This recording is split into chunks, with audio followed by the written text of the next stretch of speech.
Hello friends, welcome to Hi-Inno. இப்போ இந்த வீடியோவில் என்ன பார்க்க போகிறோன்னு பார்த்தீங்கன்னா, இட்லி மாவை வச்சு ரொம்ப சிம்பிளாக ஈஸியாக ஒரு ஸ்வீட் ரெசிபி ஒன்று தான் பார்க்க போகிறோம். அதுக்கு நம்ம வீட்லேயே இட்லி கரைக்கிற அந்த மாவையே நீங்கள் யூஸ் பண்ணிக்கலாம். இந்த மாதிரி கெட்டியாக இருக்கணும், ரொம்ப தண்ணியாகவும் இருக்கக்கூடாது, ரொம்ப கெட்டியாகவும் இருக்கக்கூடாது. ஏன்னா தண்ணியாக இருந்துச்சுன்னா உங்களுக்கு எண்ணெய் அதிகமாக குடிக்கும், கெட்டி ஆகிடுச்சுன்னா உள்ளே வேகாத மாதிரி இருக்கும். அதில் கொஞ்சமாக உப்பு போட்டு மிக்ஸ் பண்ணி வச்சுக்கோங்க. இந்த ஸ்வீட் செய்கிறதுக்கு ஃபஸ்ட்டு ஒரு பாகு ஒன்று ரெடி பண்ணலாம், நம்ம சக்கரை பாகு. அதுக்கு இன்றைக்கி நான் ஒரு கப் அளவு, அதாவது 100 கிராம் அளவுக்கு சக்கரை எடுத்து அதுக்குள்ள சக்கரை பாகு காய்ச்ச போகிறேன். அதுக்கு ஒரு டம்ளர் தண்ணி விட்டுக்கோங்க. இதுக்கு அளவு பார்த்திங்கன்னா ஒரு 3 குழிக்கரண்டி அளவு மாவுக்கு 100 கிராம் சக்கரை கரெக்டாக இருக்கும். இல்லை சக்கரை பாகு வந்து பதம் பார்த்திங்கன்னா ஒரு கம்பி பதத்துக்கு தான் இருக்கணும். ரொம்பவும் கொதிக்க விட்டிங்க அப்படின்னா ஆறுனதுக்கப்புறம் இந்த சக்கரை பாகு இறுகின மாதிரி ஆகிடும். அதனால் கரெக்டாக அந்த ஒரு கம்பி பதம், ரொம்பவும் கம்பியில் இப்படி தொட்டால் உங்களுக்கு பிசு பிசுப்பாக வர்ற மாதிரி இருக்கணும், அதான் கரெக்டாக இருக்கும். அந்த ஸ்டேஜில் நீங்கள் ஸ்டவ் ஆஃப் பண்ணிவிடுங்க.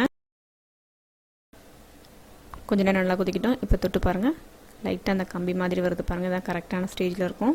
ஆஃப் பண்ணிவிடுங்க. இப்போ ஸ்டவ் ஆஃப் பண்ணிவிடுங்க. நம்மளோட பாகு ரெடி ஆகிடுச்சு. அடுத்தது இட்லி மாவை எண்ணெயில் ஊற்றி எப்படி பொரிச்சு எடுக்கிறது அப்படிங்கிறத பாருங்கள். ஃபஸ்ட்டு எண்ணெய் நல்லா சூடாகிட்டோம். சூடானதுக்கப்புறமா அடுப்பு சிம்மில் வச்சுட்டு நம்ம மாவு இந்த மாதிரி ஒரு சின்ன ஸ்பூனை வச்சு கொஞ்சம் கொஞ்சமாக சின்ன சின்ன உருண்டையாக ஊற்றிக்கோங்க.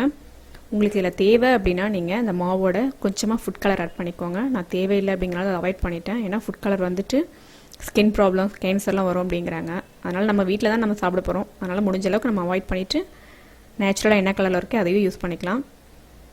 இந்த மாதிரி சின்ன சின்ன ஸ்பூனை வச்சு சின்ன சின்ன உருண்டைங்களை ஊற்றி நல்லா 2 சைடு நல்லா பொன்னிறமாக வரட்டும். அடுப்பு சிம்மில் வச்சுக்கோங்க. ஹையில் வச்சிங்க அப்படின்னா மேலே வெந்துடும், உள்ள மாவாகவே இருக்கும். ஒரு சைடு நல்லா வேகட்டும். இப்போ திருப்பி விட்டு இன்னொரு சைடு நல்லா வேக விடுங்க. 2 சைடும் மிதமான தீயில் வேக விடுங்க. வெந்ததுக்கப்புறமா நம்மளை ரெடி பண்ணி வச்சுருக்க அந்த சக்கரை பாகில் நம்ம பொரிச்சு வச்சு, இந்த மாவு பொரிச்சு வச்சுருக்கோம் இல்லையா, இதை அதில் சேர்த்துருங்க. உங்களுக்கு தேவை அப்படின்னா நீங்கள் கொஞ்சமாக ஏலக்காய் தூள் ஆட் பண்ணிக்கலாம். நான் சேர்க்கலை. சப்போஸ் உங்களுக்கு பாகு வந்து ஆறிடுச்சு அப்படின்னா லைட்டாக சூடு பண்ணிக்கோங்க. ஏன்னா அந்த மாவு பொரிச்சதை போட்டதும் கொஞ்சம் சூடாதுன்னா சீக்கிரமாக அந்த பாகு உள்ள அப்சர்வ் பண்ணிக்கும்.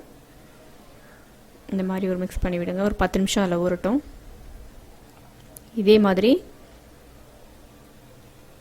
நம்ம மீதி வச்சுருக்கிற மாவை கொஞ்சம் கொஞ்சமாக சின்ன சின்ன உருண்டையாக ஊற்றி வேக வச்சுட்டு நம்ம பாகில் போட்டு ஒரு 1/2 அன் ஹவர்லேருந்து ஒரு 1 ஹவருக்கு நீங்கள் மூடி வச்சுருங்க. அப்படியே நல்லா நம்ம அந்த குலாப் ஜாமுன் மாதிரி அதுவும் ஊறி நல்லா பாகு ஊறிட்டு உள்ளே ரொம்ப ஜூஸியாக இருக்கும். மேலே மறுமறுப்பவும் உள்ள ஜூஸியாகவும் இருக்கும். அவ்வளோதாங்க, இட்லி மாவை வச்சு ரொம்ப ஈஸியாகவே சீக்கிரமாகவே இந்த ஸ்வீட் ரெடி நான் பொரிச்சு வச்சேன். எல்லா மாவையுமே அந்த பாகில் சேர்த்து ஒரு 1 ஹவருக்கு ஊற வச்சிட்டேன். சைஸ் உங்களுக்கு எந்த சைஸ் வேணுமோ அந்த சைஸில் ஊற்றி வேக வச்சுக்கோங்க. சின்னது பெருசுமாக இருக்கும், உங்களுக்கு எப்படி தேவையோ அப்படி நீங்கள் மாவு ஊற்றும்போது கரெக்டாக ஊற்றி வேக வச்சுக்கோங்க. இது பார்த்திங்கன்னா கிட்டத்தட்ட அது டேஸ்ட் வந்து நம்ம குலாப் ஜாமுன் மாதிரியே இருக்கும். நல்லா ஊறிடுச்சு. இப்போ பாருங்கள், ஊறினதுக்கப்புறமா பாருங்கள், உள்ளே நல்லா ஜூஸியாக இருக்குது, மேலே கொஞ்சம் மொறுமொறுப்பாக இருக்கும். இன்னும் நல்லா ஊறிடுச்சு அப்படின்னு பார்த்திங்கன்னா நல்லா சாஃப்டாகவே ஆகிடும், குலாப் ஜாமுன் மாதிரியே இருக்கும். இல்லை உங்களுக்கு தேவை அப்படின்னா நீங்கள் மாவில் ஃபுட் கலர் ஆட் பண்ணிக்கோங்க. நான் ஃபுட் கலர்லாம் எதுவுமே ஆட் பண்ணலை. அவ்வளோதாங்க, நம்மளோட சூப்பரான இட்லி மாவை வச்சு சிம்பிளாக வீட்டிலே நம்ம ரெடி பண்ணக்கூடிய ஒரு ஸ்வீட் ஒன்று எப்படி செய்யுதுன்னு பார்த்துருக்கோம். நீங்களும் அதை ட்ரை பண்ணி பாருங்கள். கிட்டத்தட்ட இது தேன் மிட்டாய் மாதிரி அந்த டேஸ்ட்லேயே தான் இருக்கும். எப்படின்னு உங்களோட கமெண்ட்ஸை சொல்லுங்கள். இந்த வீடியோ பிடிச்சிருந்தனா லைக் பண்ணுங்கள், ஷேர் பண்ணுங்கள். இது வரைக்கும் நம்மளோட சேனலை சப்ஸ்கிரைப் பண்ணாதவங்க மறக்காமல் சப்ஸ்கிரைப் பண்ணிக்கோங்க. பக்கத்தில் இருக்க பெல் பட்டனை ப்ரெஸ் பண்ணிக்கோங்க. இன்னொரு ரெசிபியோட நான் உங்களை மீட் பண்ணுறேன். தேங்க்யூ.